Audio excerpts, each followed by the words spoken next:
All right, welcome to another episode of the Attorney Lounge. I want to thank my guest today, Ross Fishman. Thanks, Ross, for being here. Thank you, Brian. Appreciate it.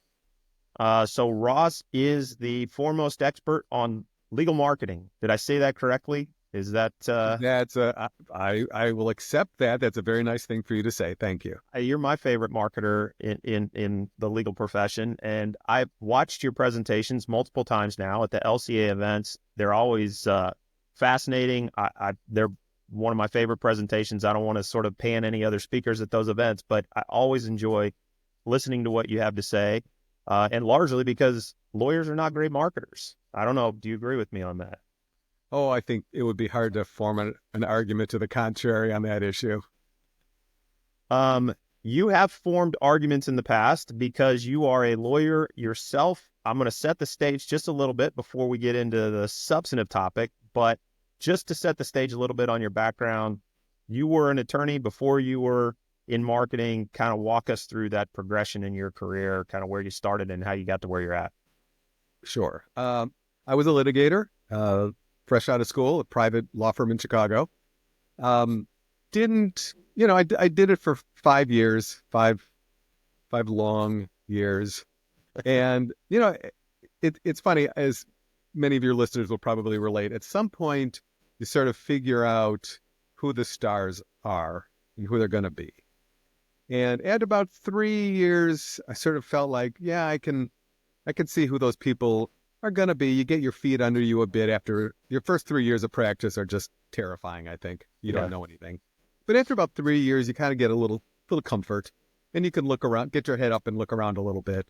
And I could see who was passionate about it. It clearly, wasn't me at that point. And thought I'd give it a little more of a try and kept going for around fifth year. And by the fifth year, you really know what you're doing. And you could see who the superstars are. And I could see that was never going to be me. I was a good solid B. And I was never going to be an A. I could tell those guys, they were going to be the great lawyers. And I was always going to be just fine, good, but not great. Yeah. And I was, I didn't want to spend my career, average. And at that same time, coincidentally, they brought in someone like me, a marketing consultant, to train the associates. And I just loved it. I was immediately passionate about it. It came very naturally, very intuitive to me. And I was just way better than everybody else. They didn't do the homework, and I, just loved it. And so I realized that this was what I should be doing, that this is the things that I was naturally good at, the things I did on the weekends, the kind of person I'd always been growing up. That's what I should be doing. Turns out I'd never had a class, but that's what you call marketing.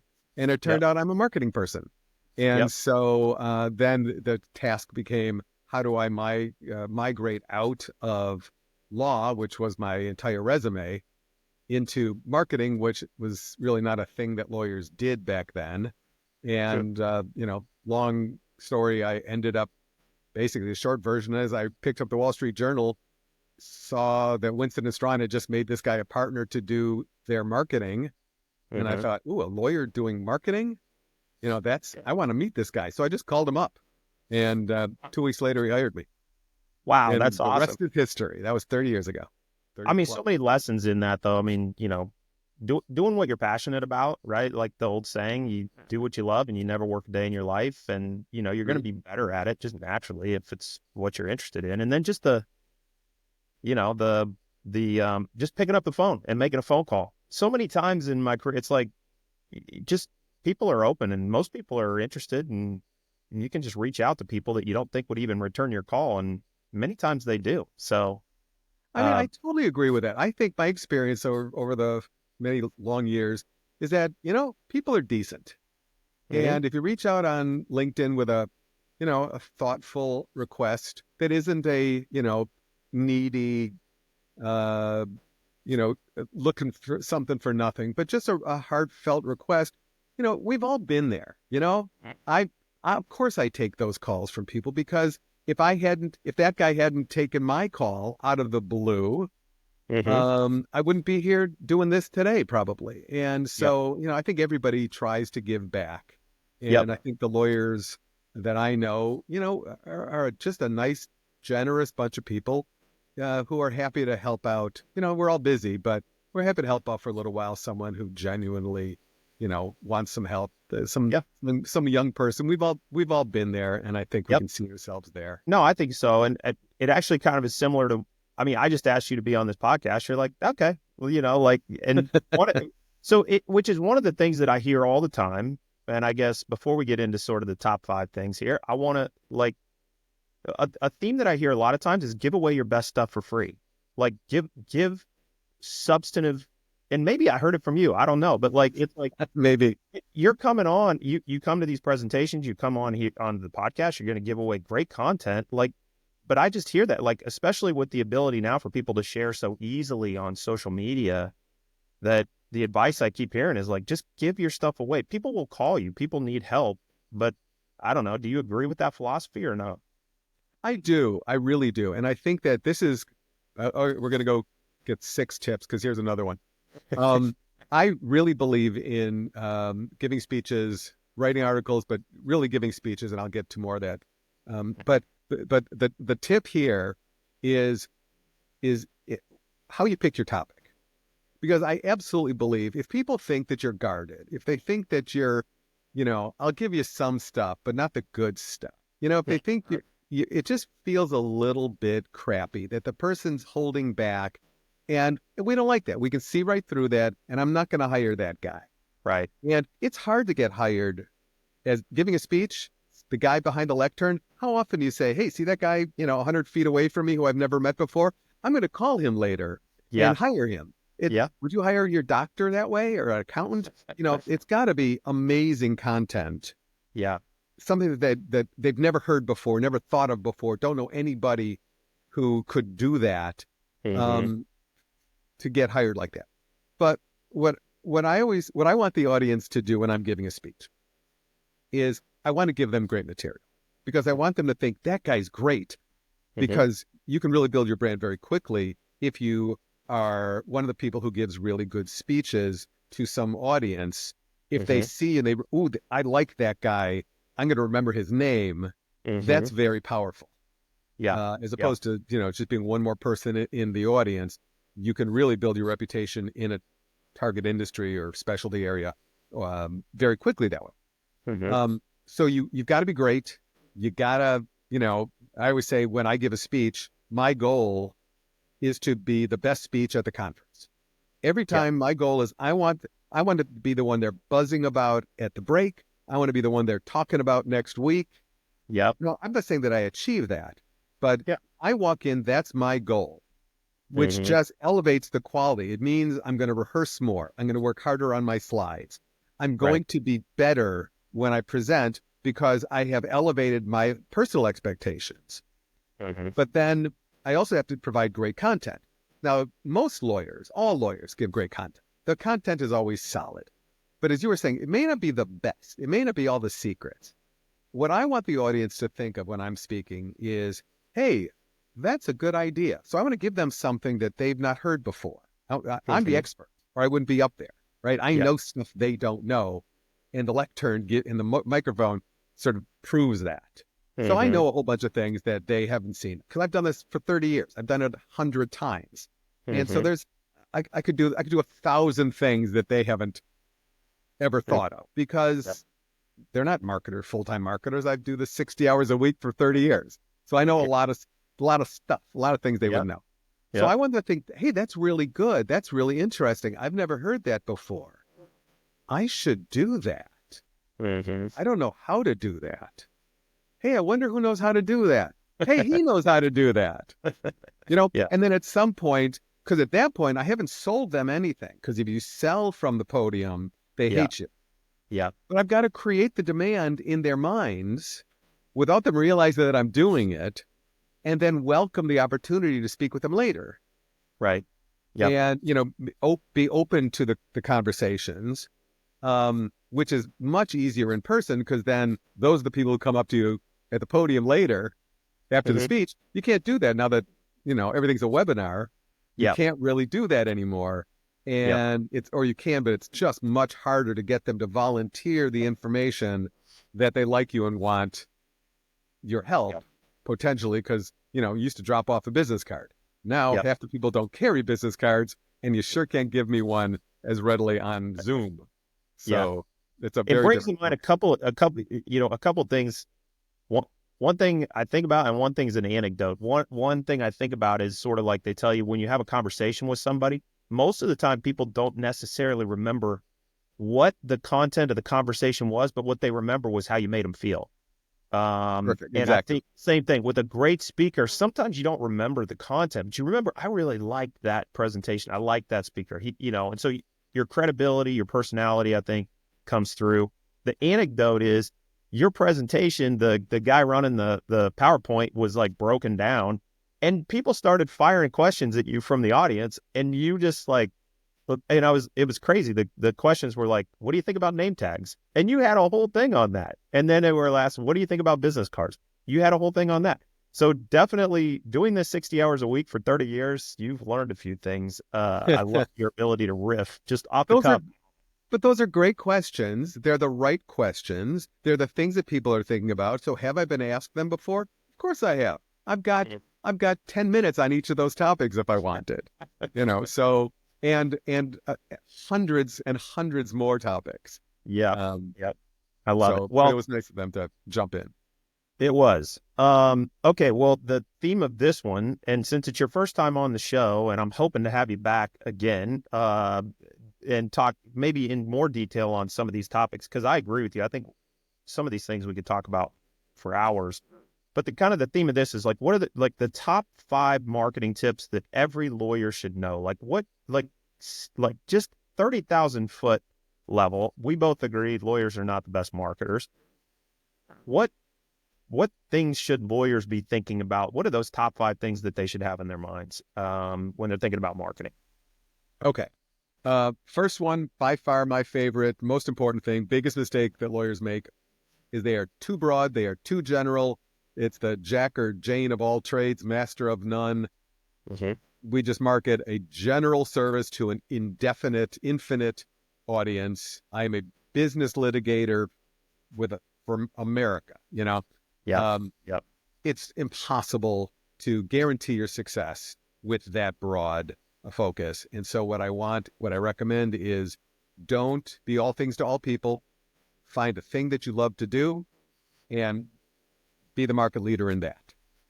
Market more, seek to dominate some target audience. Okay, so on this topic, do you think it's harder in terms of being all things to all people? I worked at a big, huge firm, Snell and Wilmer, big firm, lots of different practice Great firm. areas. Yep. I was a Mhm. corporate lawyer. Um, do you think it's harder for litigators to market themselves than for corporate lawyers to market themselves? I tend to think that like most people, business people, they want to talk to corporate lawyers because they have something they're trying to accomplish. And then the corporate lawyer typically refers the litigator. I don't know. But what's your thought in terms of like when you break it down that way, do you market differently as a corporate lawyer from a litigator, from an employment attorney? Like, are there different You strategies for don't. different practice areas? You don't. It's the same strategy. Litigators complain vociferously. Oh, if I were just a corporate lawyer where, I get a steady stream of deal, they idealize the corporate lawyers. And it's absolutely Yeah. true that, Yeah. if you do a good thing and you get a good client that does a lot of deals, then, and you do a good job, they'll just keep hiring you. And so that kind of recurring business is absolutely true. And, Yeah. and litigators envy that. Yeah. The equivalent of that is like litigators who have an insurance defense practice, where they do have a steady stream of business. The trade-off, of course, as we know, is depressed hourly rates in Mm-hmm. exchange for volume. Yep. Yep. But so that's Yep. that's one because there aren't that many. There are plenty of banks that do loans or real estate Mm-hmm. companies that do regular deals, but there aren't that many entities that sue a lot, except insurance companies and some other outliers. Yeah.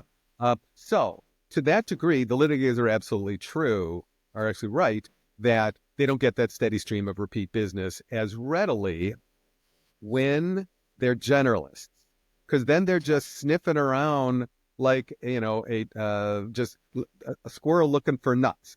They all look alike to me. Yeah. They're probably different squirrels, but they all look the same to me, and they're all doing the same Yep. behavior.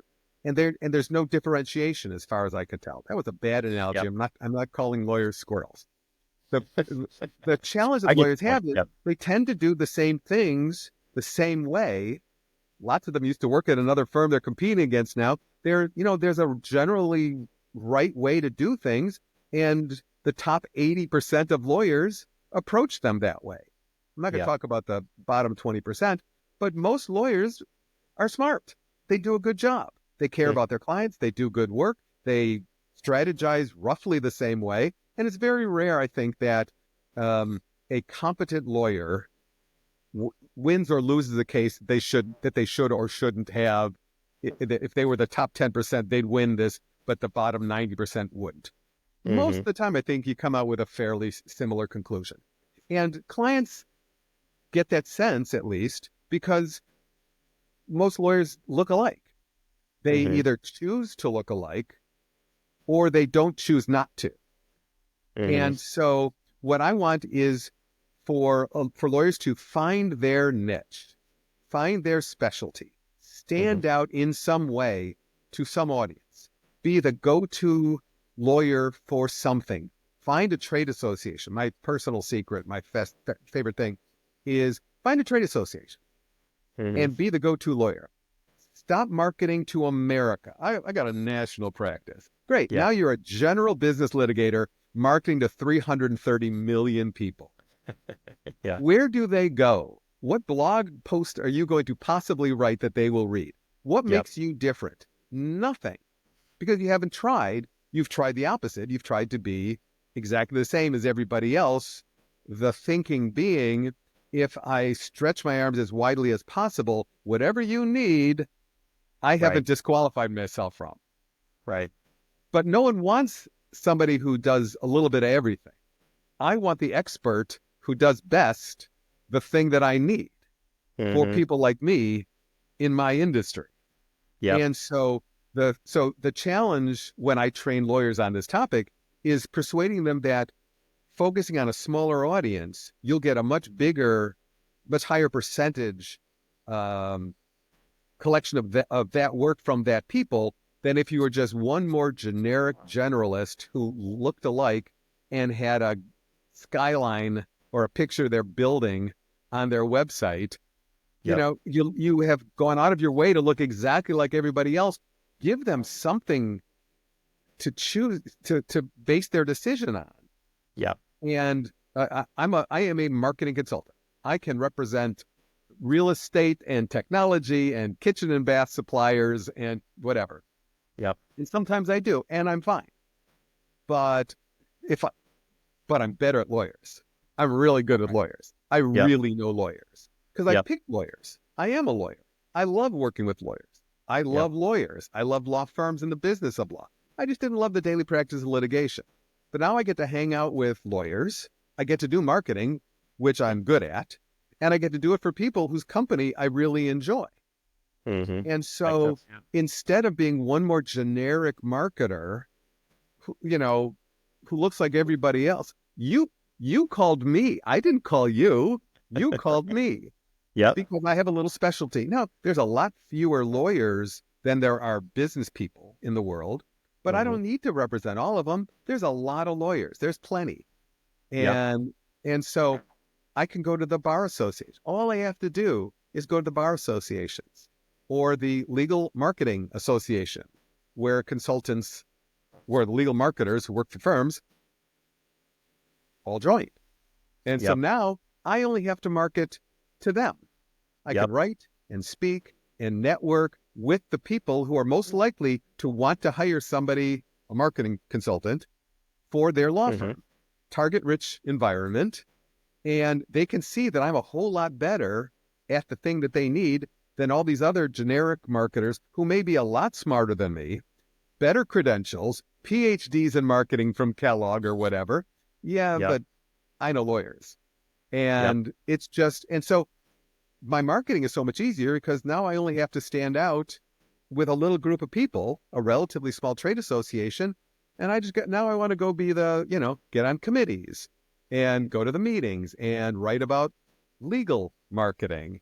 And it's Right. just so much more finite. It's so much more definite and tangible. And it makes sense to lawyers that Mhm. if they've been floundering around, usually that's because they have no idea who they're marketing to with any specificity, Yep. or any idea of like where those people go and how I'm different than them. I'm just one Yep. more lawyer they know. And that's that. How do you differentiate yourself? How do Yep. you get the business? Well, I'm really good. So are they. Well, I'm really Yep. service oriented. So are they. Yep. There's nothing to help them hang their hat on, which is why lawyers have, I've been training lawyers to do this for 30 years. Some lawyers have been doing this intuitively, the personal injury lawyers. You got the motorcycle I was guys. going to ask you You about that. got the dog bite guys. Yep. You know, you got your DUI criminal Right. lawyers. You Right. know, you've got in the first one we did when we first opened Fishman Marketing was a 10 lawyer firm in Montgomery, Alabama.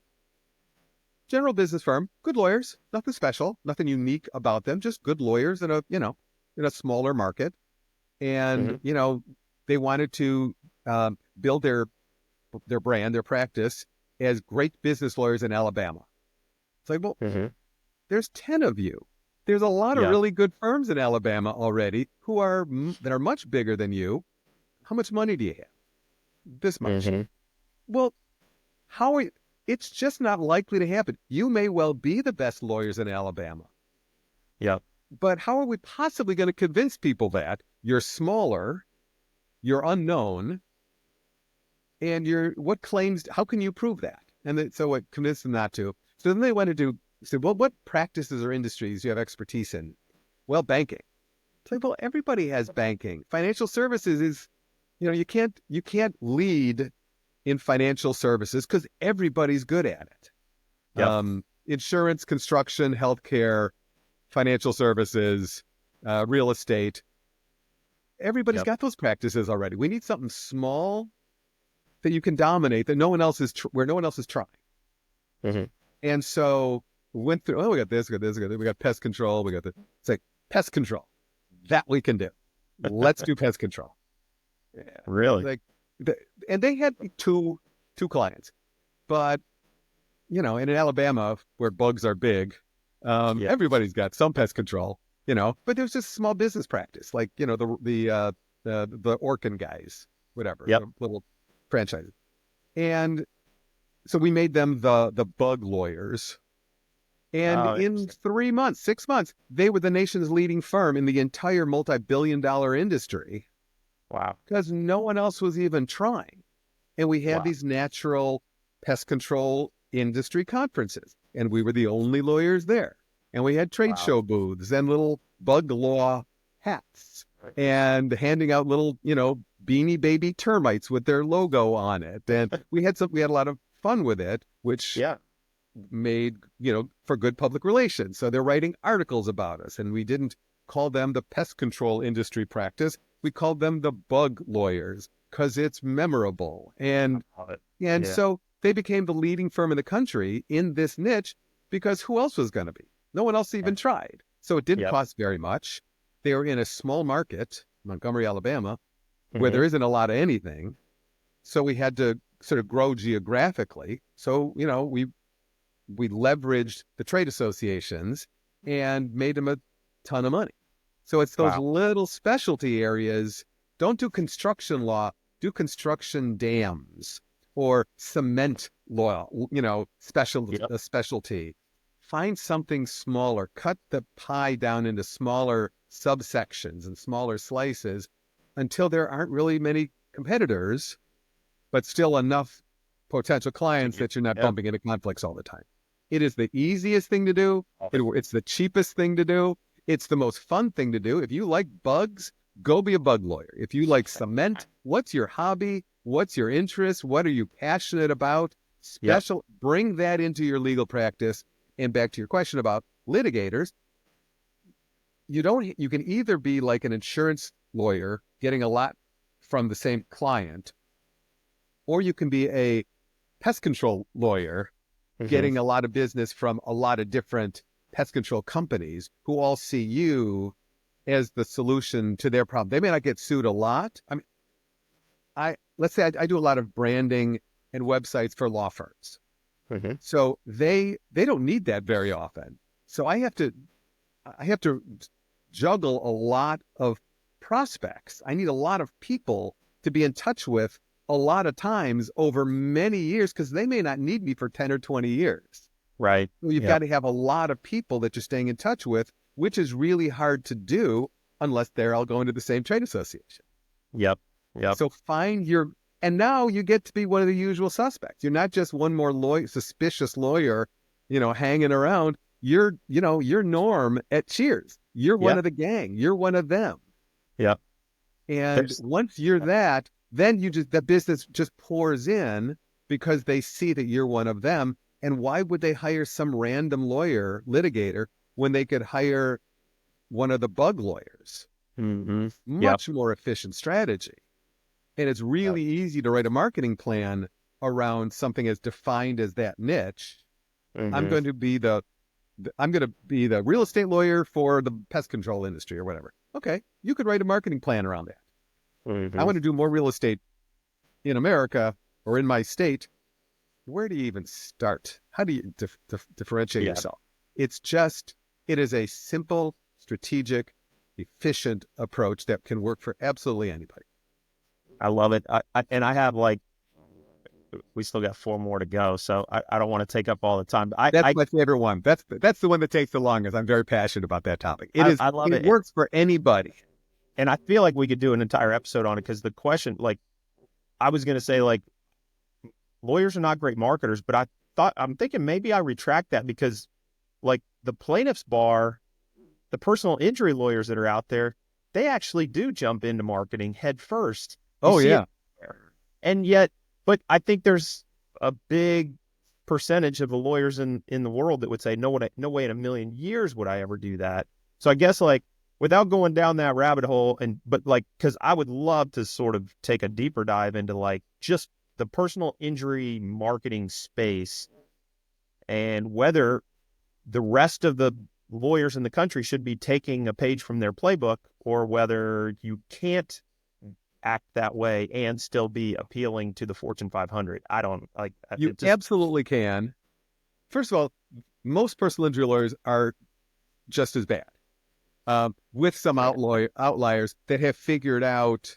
There's a few different approaches that personal injury lawyers. There's the billboard guys. yep. Most of them are referral folks, and they're just doing the same thing that business lawyers are, seeking referrals from their old friends, Mm-hmm. other lawyers. But then there's some that are more strategic in their approach, and so they're like, we're personal injury.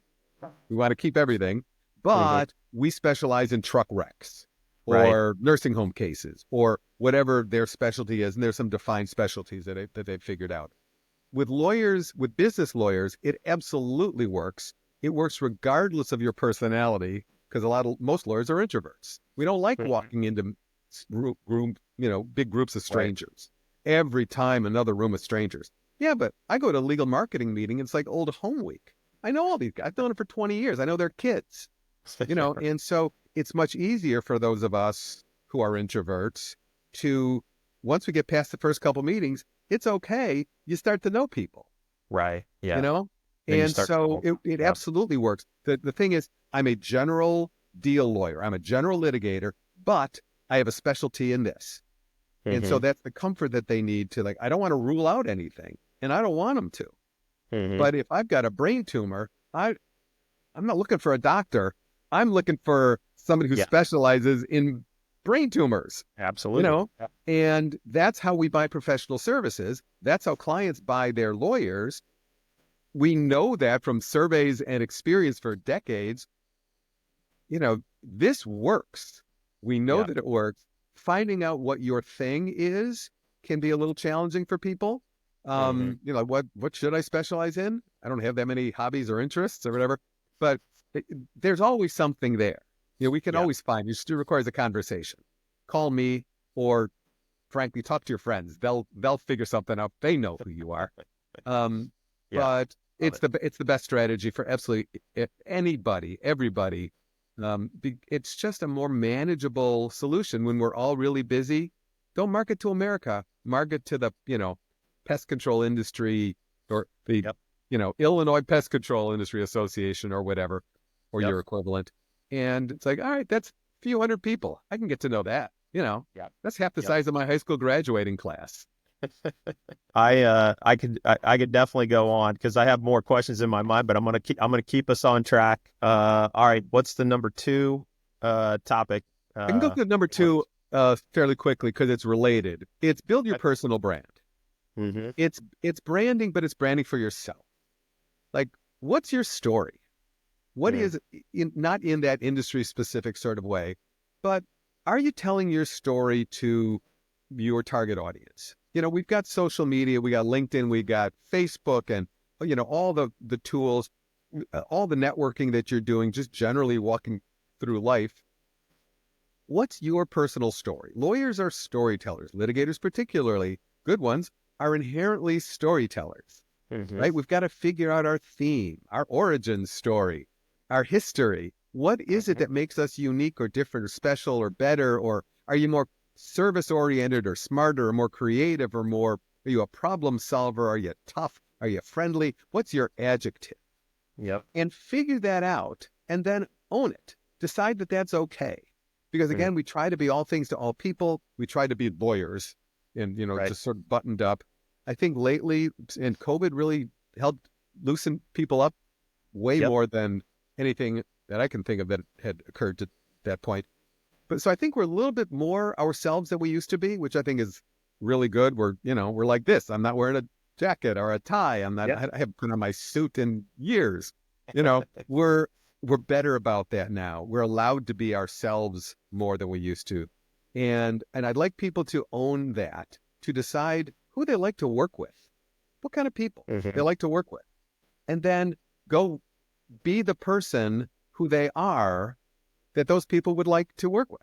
Because if you like them, they Yep. probably like you too. You've got some good personal chemistry with some Yep. audience. Yep. Stop trying Yep. to be everything to everyone, because half those people you won't like and they won't like you. Nothing wrong with you. It's just not the right chemistry. And so Yep. who do you have chemistry with? And then be with those people and be yourself, and then sell that story on your Yep. LinkedIn page, on your website biography. If I switched out your name for some other person's name, would that look wildly different? I mean, Yep. does your Yep. biography speak to you, or does it speak to a generic litigator or real estate, tax, employment, whatever lawyer? Right. Overwhelmingly, they sound the same. Yep. Be yourself. Be the best version of yourself. Find the people Yep. to be with who like that. And Yep. it's such a relief. It's so much more Mm-hmm. comforting, relaxing to be yourself around people who are looking for that. But Yep. then take your marketing up a notch. Really own it. Now, and I'll get to LinkedIn later. That's number 5. Yeah. Um, I is got some just is questions. build your personal brand, and social media is a really effective place to do that. Yeah. Where it gives you many outlets to write alerts and blog posts and personal things occasionally that really sell who you are. So Well, and build your that's personal. part of it. I think like a couple things that come to mind when you talk about that. Lawyers are inherently sort of risk averse. They're think of the downside of doing things, Absolutely. and so I think they self filter a lot of times. And I also think like, there's so many different outlets now to show your personality. I think people are becoming more comfortable with LinkedIn, getting less sort of just, putting your resume in. I don't want to skip ahead, but actually showing some of their personality through LinkedIn. And the marketing filters that you end up going through, but by the time the ethics committee, if you work for a big firm, by the time the ethics committee has reviewed your LinkedIn post and the marketing team has reviewed it, and your practice group leader has reviewed it, and you have sort of said, I think I look stupid. I don't want to say that. I want to continue to be professional and smart. And I had an interesting comment, but I'm worried that it's going to be perceived the wrong way. the content that comes out the other end of that filter is there's no personality to it. Sausage. Yeah. So like, I mean, if you're a 50-year attorney at a big firm in Chicago, I mean, can you put your personality out there, or do you? You I don't know. can. You can. You have to be, of course, you have to be careful. Yeah. And different firms have different social media policies. Mm-hmm. My opinion is, as long as it's professional, your LinkedIn profile is yours. It's not the firm's. Your website biography, they get to edit however they want because it's the firm's. Your Mm-hmm. LinkedIn, your social media is you, and you can be your best self out there. Now, of Mm-hmm. course, I would want you to be, careful and Yeah. sensible, but I'm not seeing lawyers wildly violating ethics rules or acting ridiculously. There Yeah. are some, and I've written about them on my blog because I think they're hilarious. But Yeah. they're the outliers. They are the far outliers. Yeah. And so I think that, to your point, a marketing committee full of, 5 people with metaphorical red pens never improved anything. And so the issue is really that lawyers, we tend to think we need to be more conservative than we do. Mm-hmm. Clients don't want to work with an automaton. They want to work with a person. And Mm-hmm. showing a bit of your personality helps them feel connected to you in a way. Yeah. My accountant, I have no idea who my accountant is. I truly cannot remember his name. There's nothing unique or interesting about him that he's expressed to me. He never sends me anything. I'm sure we're connected on LinkedIn, but I never see any of his posts. He never sends me alerts or newsletters or helpful information. He doesn't seem to care about my business or me. And Mm-hmm. so I truly can't think of his name or his firm's name. Mm-hmm. A little more thoughtful outreach, a little more concern about me Mm-hmm. and my business, and helping me, showing that side of himself to me would Mm-hmm. do go a long ways towards solidifying the relationship. Yeah. What? Okay. I'm going to get off this topic, but it calls to mind one thing. Somebody asked you the question, and maybe this is related, or maybe it's not. But we're heading into the holiday season. Just real briefly, your thoughts on holiday cards? Oh, geez, I got a whole series of rants on holiday cards. Okay, it's a great question. It's Can we do? absolutely. Can we? Yeah. But it just. I Yeah. got 30 minutes on holiday cards. Okay, so here's the short version is, Mhm. no one ever missed receiving a um, a boring, generic, snowy scene with Christmas trees, or you know, uh, if it's bland and generic, they don't. It's toss, Yeah. open, toss. They Yeah. don't care. If it's not interesting, don't bother. If you're not Yep. gonna sign, so make it yourself. Make it your brand. Make it about you. Do something creative, something interesting, something memorable. A good client, I used to talk to clients about this all the time. They may get 20 or 50 a day throughout mid-November through the end of the year. Yep. How is yours going to stand out? If it isn't, don't waste your time. Yep. And the way you can even send a crappy card with a thoughtful note. If you're Yep. not going to sign it, don't send it, because that's insulting. They just sent you $1 million worth of legal business, and you sent them a generic foil stamped card with your firm's name on it and a sticker for the address.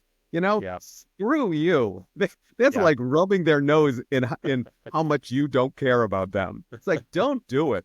The I love it. Hippocratic marketer's Hippocratic oath. Yeah. Don't first rule, don't do no harm. Yeah. And so I Love. think by failing to sign it, by failing to send a note, a handwritten note, it's a waste of time, it's a waste of money, and it could be harming you.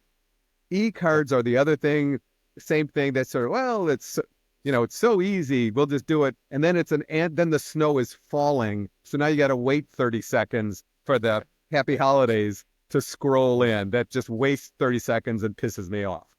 That's Um, awesome. there are Yeah. some great ones. Above the Law has a terrific contest that shows some amazing, well thought out, strategic, creative, fun, interesting, funny, thoughtful e cards. absolutely worth looking at. But generally, they're mediocre. And why do anything mediocre? They don't care.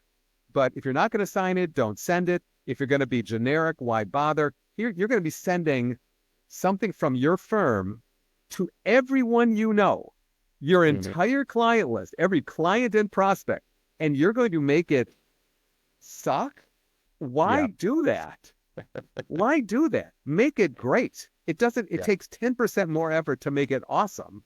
Do that. A quick break here to thank our sponsor, Array, for making this podcast possible. The bottom line is, if you're involved in a lawsuit, please reach out. Array handles the logistics for any litigation matter. They take care of forensic collection, e-discovery, managed review, record retrieval, court reporting. They even take care of legal staffing and recruiting, you name it. I'm a little biased because I'm the chief legal officer at Array, but I was also an Array client before I started working there, and they became my first call whenever I had to manage a litigation matter. Array handles all of the details of your lawsuit so you can focus on winning your case. Feel free to reach out to me directly or visit trustarray.com and we'll get you set up. Now, back to the pod. So continuing with our list, let's move on to number 3. What's Okay. the third thing? Number 3 is avoid the cliches. Another thing I've been railing about for 30 years is they used to be brochures. Now they're websites, all the marketing materials that lawyers use. It's like you bought the law DVD with all the pictures and thought, well, I paid for all of them. I'm going to use them all. So you've got skylines and gavels and columns and courthouses and blurry lawyers walking silhouettes in front of the windows. These days, the fake meetings. Lawyers are we are not naturally gifted models or actors. And you get a room full of lawyers awkwardly sitting in a conference room with a photographer and Klieg lights around, and then say, okay, now act natural. And everybody's like, Yep. It's so awkward. It's so bad. It's so predictable. It's the Yep. right idea in general. We're trying to convey that we're nice people and all that. And that's true. And I respect that because we are in a personal services business. We've got to form chemistry. But man, these awkward photos. And then you went cheap on the photographer. You brought Yep. in someone who wasn't too expensive. But man, we go high end on the photographers. We'll spend the extra little bit of money to get somebody who's great. We'll hire a fashion photographer. We'll bring in hair and makeup, a stylist, because there's just a difference. And a quality firm wouldn't go cheap on the photographer. You can tell the difference between, hey, Sally has a camera, we'll have her bring it in, and then everybody looks terrible. And you could look great if you had a photographer whose career is dedicated to making lawyers look great. Not good, but great. And you can really, tell a story with photography. Yep. But it's like, generic photo of lawyers standing there, Ross, real estate, Palo Alto, Jane, Max, New York. It's just, I know you have people who work at your firm. Most firms do. Yep. How is this helping me pick you? It's about the story. It's about your brand. And, we're smart. We do good work and we like our clients. We do. And we say, we have 27 practice areas from ADR to zoning, and we're the best at every single one of them. Yep. No, you're not. You can be good at some things, but when everybody says they're great, it's meaningless. So you got to find something else to say, and which is good, because once you know what it is that you want to say, then you can illustrate that. Then you don't need the generic clip art, stock photos of, a courthouse, an empty lobby, empty conference room, empty jury boxes. Nowadays, the big firms are using abstract colors, just like moving shapes of colors. It doesn't help me. It just makes everybody look the same. Find your story, figure out your brand. Not that that's easy, because you do a lot of the same things that everybody else does, but figure out your brand and then tell that story and eschew the cliches. One question I have on that: would you consider the typical advertisement that the 25 lawyers in your firm made super lawyers? Is that cliche? Is that something you should promote? Is it something like that? I tend to see that with every single firm and every single lawyer in the country. Yep. Yeah. And we're proud of that, and we, arguably should be. It sort of feels like everybody's a super lawyer these days. Yeah. And so clients absolutely don't care. And candidly, they will say, we find it ridiculous that you're telling us about it or that you're advertising. It's not persuading us that you're smarter than, oh, I didn't think you were smart, but you're a super lawyer. So now, it's just not how savvy clients pick. Now, that being said, if you have a consumer practice, an unsavvy, unsophisticated personal injury, criminal, consumer-oriented divorce kind of practice where, they may be persuaded. Oh, he's super. She's best.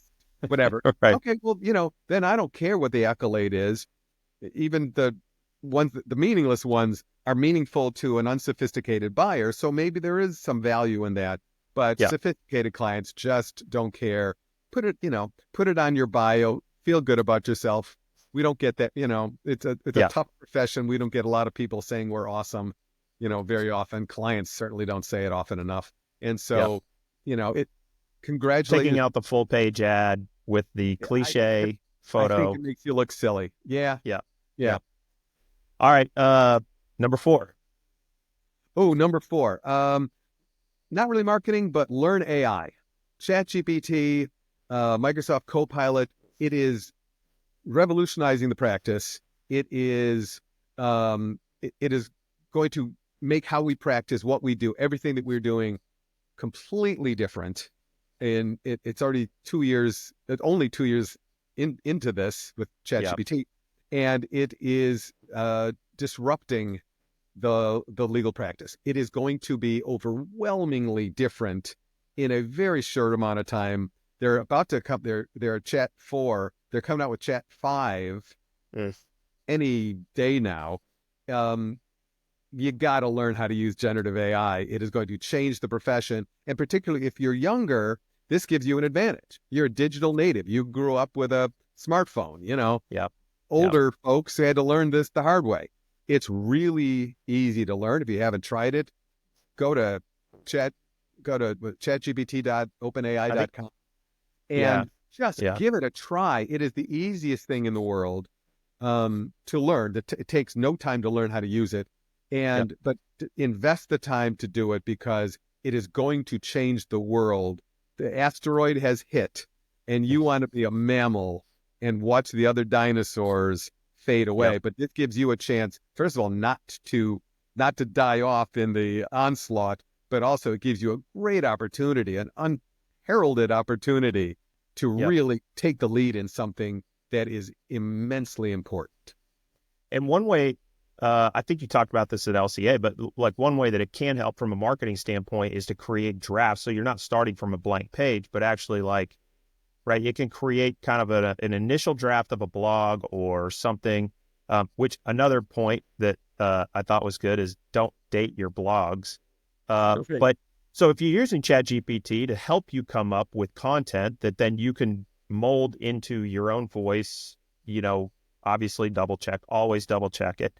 But help you kind of create more consistent content, I guess, from a marketing standpoint. Is that correct? It's powerful for your legal practice, for your marketing. It's incredibly powerful for marketing.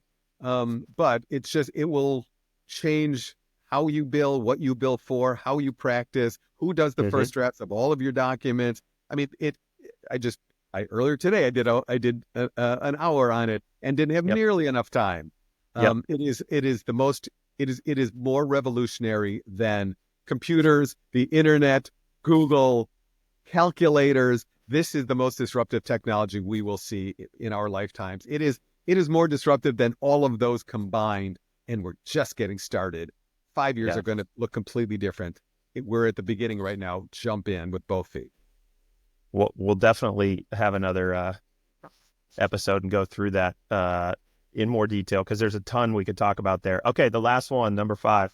Last one is not as important, but it's do a better job with your LinkedIn profile. You've got your website biography, and the firm kind of controls the style, the tone, the data, everything about it. They had somebody write it, and it doesn't really sound like you. Your LinkedIn profile is you. It's you in your voice, in your tone, in your style, with your words. You get to write it and control it, and sophisticated purchasers of legal services will generally go to visit your LinkedIn profile before they hire you. They got your name, they heard good things, and they'll check you out on LinkedIn. Because frankly, they have the chance to have better information than the sanitized red line marketing committee version of your website bio. So you can infuse it with your personality and style and experience, and you should. Too often, it's that same generic. Here, I wrote it down. Everything. I am a litigator. I do litigation things. Here's an alphabetical list of litigation things. I do those things. I am good at that. Yeah. That's what everybody sounds like. Right. And that's not all you are. Lawyers are fascinating. Everybody's got a story. I write a lot of LinkedIn profiles for lawyers, and I have yet to find anybody's like, I got nothing. They got nothing going on. They are not interesting. They don't have a theme or a story or a style. Everybody's got a story. Yeah. And understand, figure out what your story is. Ask your spouse, ask your friend, ask your kids, ask somebody who knows, ask your best friend. If you were me, what would you focus on? And then right to that point, be yourself, be your true, authentic self. And it will be welcomed. It will be, it will feel like you. It'll tell people why they should hire you or why they shouldn't. If you're the wrong fit, show them that too, so you don't end up with crappy clients who you don't like and they don't like you. But show people who you truly are, and the people who are looking for that will at least finally know where they can find it. Give them a reason. You know, you have 3 real estate lawyer ones, and they all read the same way. How do they know who to pick? Here was your chance to look different, and you blew it. Right. Let those guys be the same, generic. You be different. Do you have a... Oh, I was just saying, do you have a rule of thumb in terms of like how often you think someone should be posting on LinkedIn versus... You know, and that's a good point. I don't know that you have to post. I want you to. But posting is frankly overrated for reasons that we don't have enough time to go into. Yeah. You're not going to build your practice on posting. But at least, and lawyers aren't going to be out there hustling. I think they should post occasionally. I think they should work harder on forming connections, connecting with people. You got to have more than 500 contacts. Just do it. Get more than 500 contacts. But say you post once a month, ideally once a week, but more likely once a month. And frankly, it's going to be more likely once a quarter for most lawyers. But at least it's sitting there 24/7, 365, your biography, your best story, for waiting for people who are trying to decide whether to hire you. And you had that generic nothing story. You could have been great. You could have been awesome. I wrote one for a lawyer I really like, construction lawyer in California. So remember this guy, look him up after the call, after the podcast. Peter Sheridan at Glazer Weil. Peter Sheridan at Glazer Weil in California. Yeah, I know Glazer Weil. Yeah. Okay. And so, great guy, but had this bland, generic thing. Terrific lawyer, terrific personality, just, nothing special on his LinkedIn profile. And he asked me to write this book. So I wrote his LinkedIn profile to capture what I knew to be his passion for the work. The man just loves construction law. He always has. He was a kid playing with Lincoln Logs and Tinker Toys. He is this passionate about his work, the construction projects. As we know, construction developers, real estate developers, are about their projects. And I wanted to show his passion so they could see themselves in him. So what I want you to do is, you don't know this guy, random viewer of this podcast, read his about section. Read the headline where it encapsulates it. Read his about section. Read his experience. Go through the whole profile, and then think to yourself, if I had to rate him on a 1 to 10 scale for the quality of his work, 1 is terrible, 10 is awesome. What would I rate him? And I bet you that even though you don't know him, you'll rate him an 8 to 10, and you don't know him, which first proves the merit, the value of doing this, because we like to think, well, we're too smart to be influenced by this stuff. And you will read this and think, yeah, that guy's a 10. He's really great.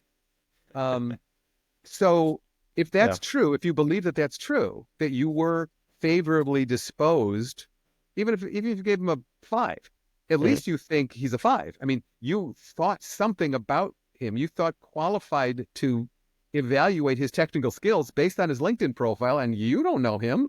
Yep. So whatever number, if you feel like you could give him a number, then we can at least agree that it's important to frame your profession, your practice on LinkedIn, because others are going to be doing that about you anyway. They're going to your profile and they're going to be forming those decisions. Why would you want to be a 10? Why would you want to be a 3? I love it. I could ask you a million questions about all these topics and 20 more. I love that you came on. I can't thank you enough. I think that this stuff is really critically important for lawyers. I don't think we talk about it enough. And so really valuable information, and save the deep dives on these things for other episodes. But thank you for coming on and joining us today. Thanks, Brian. Take care.